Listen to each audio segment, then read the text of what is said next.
Bonsoir à tous et à tous, donc nous en arrivons à la chronique 200. Et oui, chronique 200 déjà. Dans cette chronique, je vais continuer à parler de la Biélorussie et surtout des proportions que ça prend au niveau de l'actualité, puisque nos médias ont mis la vitesse grand V. Alors effectivement, on peut considérer que la crise politique en Biélorussie s'aggrave de jour en jour. Et les médias occidentaux font une grande couverture des événements. Cependant, je voudrais dire que les informations sont toujours publiées avec une rhétorique idéologique forte, ne l'oublions pas.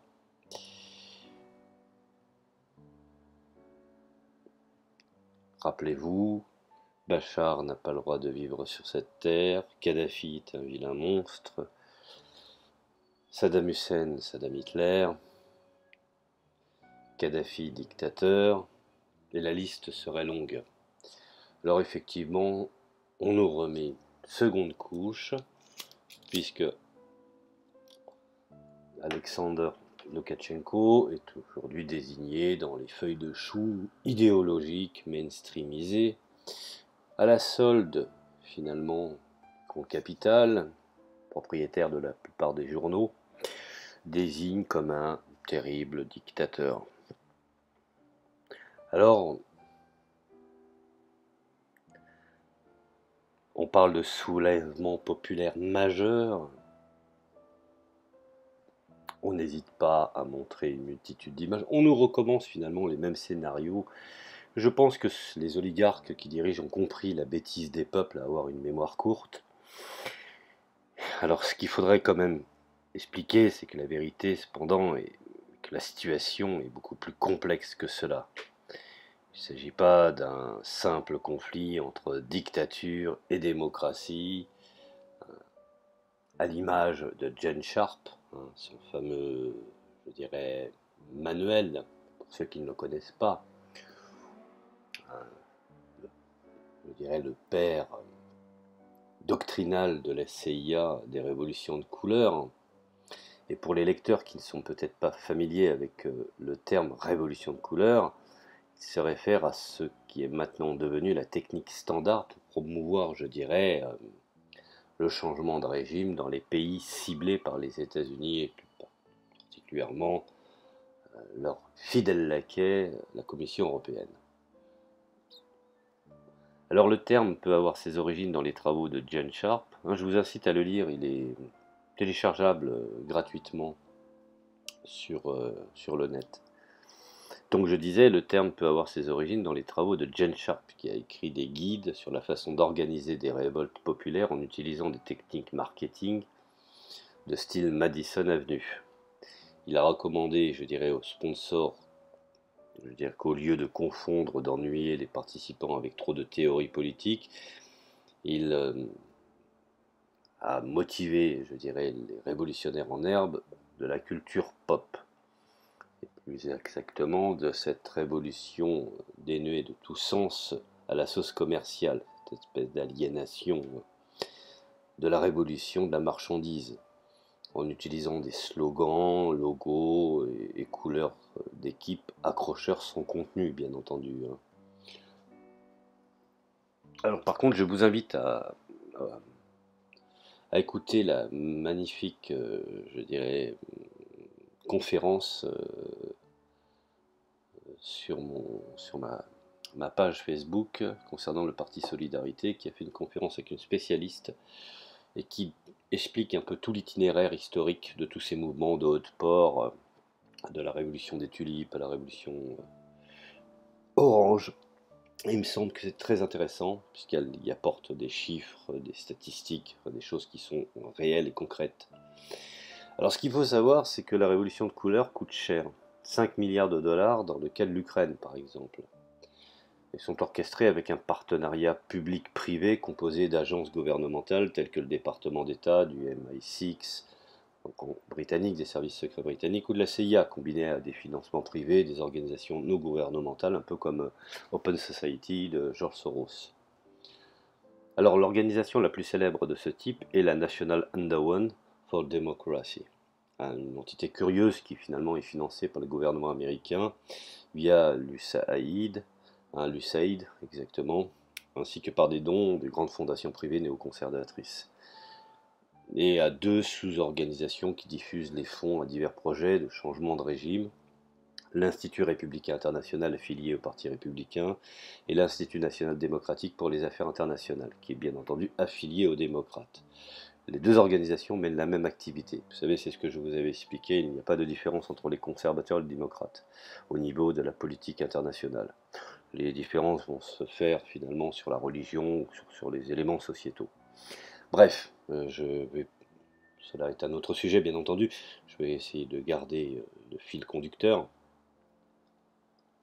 Alors on peut dire ce qui souligne le fait qu'en matière de subversion, d'intimidation du reste du monde, il y a beaucoup plus de bipartisme aux États-Unis que les gens sont enclins à le penser. Une sorte de politique commune américaine, faite par les démocrates comme par les républicains. Il n'y a pas vraiment de différence quand on voit Hillary Clinton qui se vante effectivement d'avoir liquidé Kadhafi, et un George Bush qui se vante finalement d'avoir liquidé Saddam Hussein. C'est pour étayer un petit peu ce que je suis en train d'expliquer. Alors un autre nom, je dirais, associé au financement et à l'orchestration est George Soros, bien entendu. Alors certains détracteurs pro-américains, républicains, le dénoncent, mais finalement Soros fait exactement la même politique. L'intérêt effectivement du marché américain, du libéralisme et de la puissance de l'empire.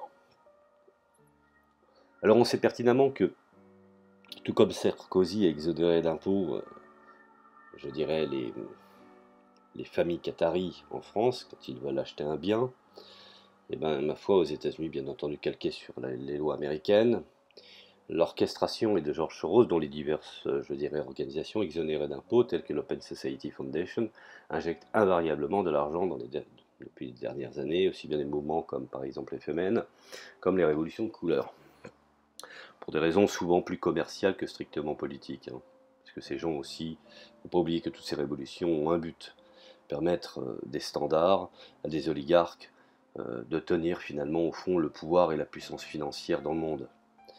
Et tout élément qui serait un obstacle, finalement au fond, est à abattre, quels que soient les moyens qui finalement sont mis en place.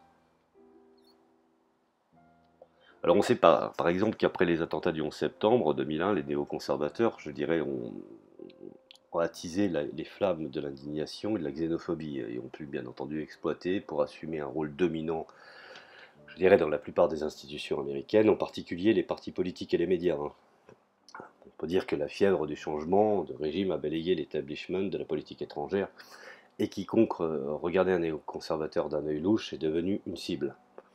La preuve en est, c'est qu'ils ont même été capables, je dirais, de détruire ce qu'on appelle les accords de Genève, qui permettaient justement à des prisonniers qui avaient perdu la glaire d'être traités décemment. Donc, ça, je l'ai expliqué dans des audios précédentes concernant le fait que cela a créé ce qu'on appelle un précédent. C'est-à-dire que les États-Unis ont mis en place un procédé complètement fallacieux qui est de mettre des prisonniers à Guantanamo. Bien que je ne partage pas leur idéologie, je suis anti-islamiste. Mais il faut reconnaître que ce genre de précédent fait que demain, si une nation plus puissante qu'une autre a décidé effectivement de se débarrasser des prisonniers ou même de les torturer, les États-Unis ont montré l'exemple. Alors ce qu'il faut savoir, c'est que les présidents George W. Bush et Barack Obama ont adopté ce qu'on appelle la philosophie néoconservatrice. Ils leur ont donné, je dirais, une carte blanche virtuelle pour mener à bien des révolutions de couleur à travers le monde. C'est pour ça que je ne fais pas la différence entre les néoconservateurs et, je dirais, les démocrates. Et quand on me demande de choisir entre Biden ou Obama ou Clinton et Trump, pour moi c'est la même chose. Ils ne sont que les faces opposées d'une même pièce. Alors, ceci est encore une autre question, ça pourra faire effectivement, je dirais, le fait de faire une autre audio là-dessus pour essayer d'expliquer qu'il n'y a pas de réelles oppositions aux États-Unis au niveau politique, puisqu'ils sont de toute façon, je dirais, en accord avec le modèle économique et social, si on peut parler de social. Mais ceci est une autre, je dirais, une autre question. Alors, l'avènement des médias sociaux qui favorisent la communication sous forme, je dirais, de slogans courts et accrocheurs et d'images pouvant être virées, c'est ce qu'on pourrait appeler cas d'espèce où il n'y a plus de politique, mais bel et bien ce qu'on pourrait appeler des communicants, c'est un peu la différence avec les écoles d'experts remplacées par les hautes écoles de commerce.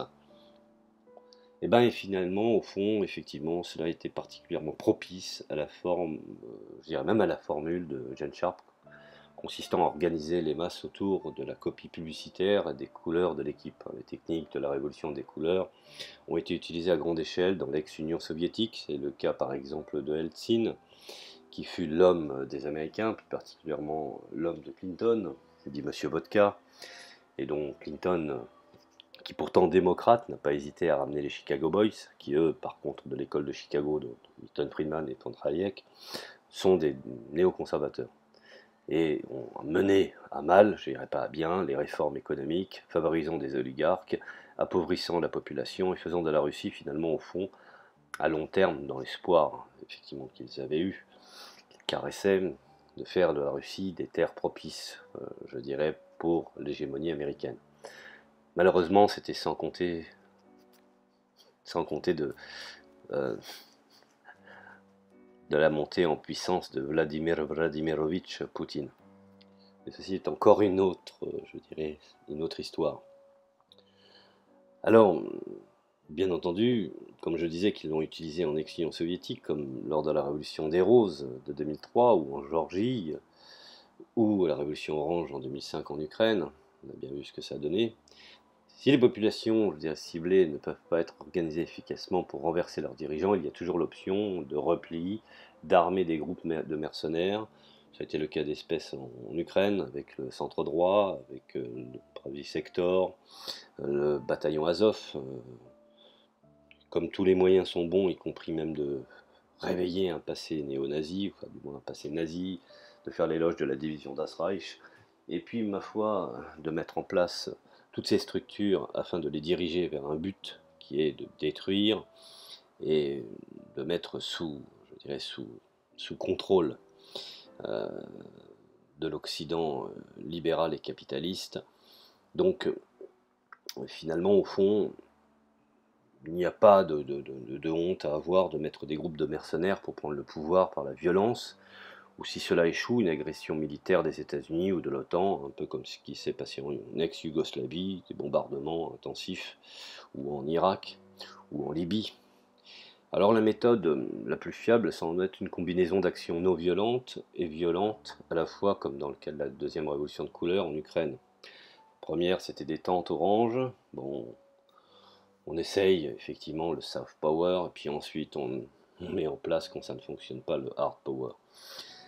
Donc, rappelez-vous, en 2014, on a appelé ça, me semble-t-il, de façon comique, la révolution de la dignité, par des sponsors néoconservateurs qui savent, je dirais, qu'une campagne de marketing réussie ne doit jamais être sous-estimée. Nous sommes encore en cas d'espèce dans une conception encore, je dirais, de la marchandisation. Alors, on a également un cas similaire, hein, des manifestations de 2019 à Hong Kong, où la violence des gangs a été déployée dans l'espoir de provoquer une répression de l'État, et finalement, au fond, une sorte de réaction qui pourrait être ensuite exploitée à des fins de propagande. Alors, bien entendu, je vais m'arrêter ici, parce que je considère que je ne veux pas faire une vidéo trop longue, mais je pense que aujourd'hui, alors ça n'engage que moi, cette révolution qui est en train d'être mise en place au Bélarus est une base arrière. Finalement, le Bélarus n'est qu'une étape, et je pense que c'est une base arrière pour déstabiliser la Russie encore une fois.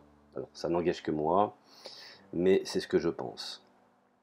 Et c'est ce qu'a compris Poutine, c'est une des raisons pourquoi il soutient Loukachenko. Même s'ils ont effectivement des orientations différentes, des vues de leur société différentes, mais je pense que Poutine a compris effectivement que au-delà du Bélarus, c'est la Russie qui finalement doit être touché. Et donc, on sait aujourd'hui peu de choses à ce jour, hein. Il est difficile je dirais, de prédire à quoi ressemble la situation en Biélorussie. Mais à partir de là, cependant, je dirais que même on sait qu'il y a des coordinations étrangères derrière ces manifestations qui émanent de la Pologne, de la République tchèque, qui ne sont que finalement des satellites de l'Europe et des États-Unis, et où ils ont le trouillomètre au maximum, croyant qu'à un moment donné l'URSS pourrait se remettre en place. Bref, on essaye finalement d'accentuer les vieilles peurs, les vieux démons, et finalement le, le- le but, à mon sens, c'est d'empêcher une étroite collaboration entre Minsk et la Russie, et très probablement, à long terme, j'ai un scénario de révolution de couleur sera engagé au Bélarus afin de transformer le pays en une nouvelle Ukraine, et par voie de conséquence, frontière commune avec la Russie, hein, n'ayant pas l'état tampon du fameux Lugansk, de la République populaire de Lugansk ou la République populaire de Donetsk. Là, il y aura un accès direct pour intervenir en Russie et faire des opérations sous faux drapeau et essayer de déstabiliser la Russie. Alors ça n'engage que moi, c'est une vision que j'ai de l'avenir. En tout cas, je vous remercie de m'avoir écouté et je vous dis à la prochaine chronique.